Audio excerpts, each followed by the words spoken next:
అదరగొట్టే కారం రంగు రుచి ఆచి కారం పొడి.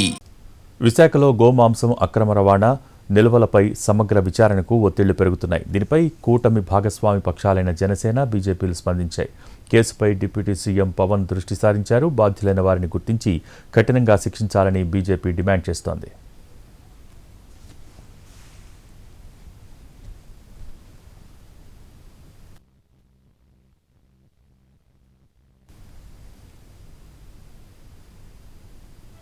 డైరెక్టరేట్ ఆఫ్ రెవెన్యూ ఇంటెలిజెన్స్ చేపట్టిన ఆపరేషన్లో విశాఖ కేంద్రంగా గోమాంసం నిల్వలు, అక్రమ రవాణా బండారం బయటపడింది. అనధికారిక స్లాటర్ హౌస్ నుంచి భారీ మొత్తంలో గోవు, పశు మాంసాలను సేకరించి దేశ విదేశాలకు ఎగుమతి చేస్తున్నట్టు తేలింది. విశాఖ శివారులోని ఆనందపురంలో 2 లక్షల కేజీల పశు మాంసాన్ని సీజ్ చేశారు.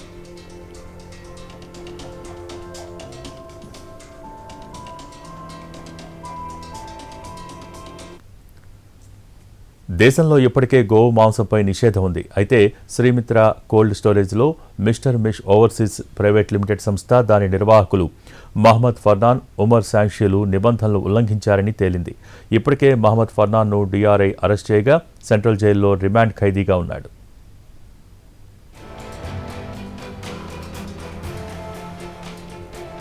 లక్షల టన్నుల జంతు మాంసం ఎక్కడి నుంచి తీసుకొస్తున్నారు? వాటికి స్లాటర్ హౌస్ల అనుమతి ఉందా, లేక అనధికారికంగా నడుస్తున్నాయా? యూపీ వ్యాపారులకు లోకల్గా సహకరిస్తోంది ఎవరు అనేది కీలకంగా మారింది. విచారణ కోసం సెంట్రల్ జైల్లో ఉన్న మహమ్మద్ ఫర్నాన్ పీటీ వారెంట్ మీద అదుపులోకి తీసుకుని విచారించేందుకు చర్యలు మొదలయ్యాయి. అదే జరిగితే ఈ నెట్వర్క్ ఛేదించడం ఈజీ అవుతుందనే అంచనాలు కూడా ఉన్నాయి.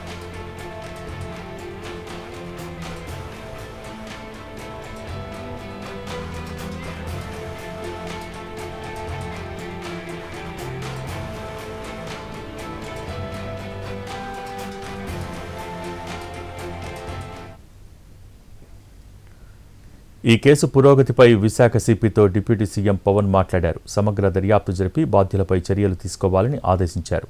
అటు బీజేపీ రాష్ట్ర నాయకత్వం కూడా స్పందించింది. మనోభావాలతో ముడిపడ్డ వ్యవహారంలో తప్పు చేసింది ఎవరైనా గుర్తించి కఠినంగా వ్యవహరించాలని డిమాండ్ చేస్తోంది.